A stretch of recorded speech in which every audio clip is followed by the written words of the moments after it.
Istilah Asian Value mendadak ramai jadi perbincangan publik baru-baru ini usai disebut dalam sebuah podcast di YouTube. Di podcast itu juga sempat muncul pembahasan soal dinamika politik dinasti yang disinyalir makin menguat keberadaannya di Indonesia. Emang apa sih Asian Value itu? Apa hubungannya dengan politik dinasti? Mengutip Britannica.com, Asian Value merupakan ideologi politik yang berupaya mendefinisikan elemen-elemen masyarakat, budaya, dan sejarah yang umum di negara-negara Asia, khususnya Asia Timur dan Asia Tenggara.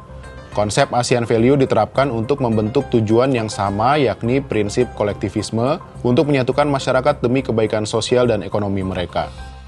Asian Value mulai diperkenalkan pada akhir abad ke-20 oleh sejumlah pemimpin negara dan cendekiawan di Asia seiring berkembangnya perekonomian negara-negara Asia, khususnya di Asia Timur dan Asia Tenggara.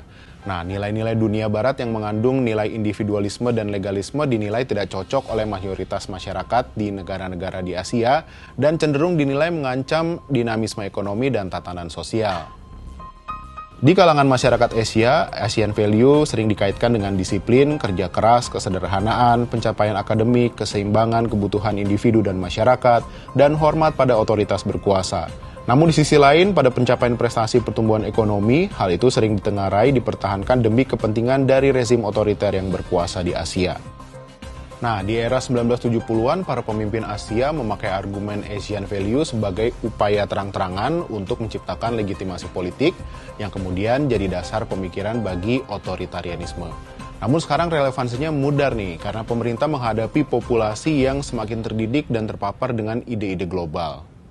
Lantas, apa hubungannya Asian Value dengan politik dinasti? Praktik politik kekerabatan yang kerap disebut politik dinasti makin masif terjadi. Praktik politik dinasti kian mengancam demokrasi karena dibarengi dengan penyalahgunaan wewenang serta karut-marut hukum dan aturan untuk memuluskan jalan kerabat atau orang tertentu demi meraih kekuasaan. Padahal pemenuhan hak individu seharusnya mempertimbangkan hak-hak orang lain juga, terutama dalam konteks politik karena keputusan politik berpotensi memengaruhi banyak orang.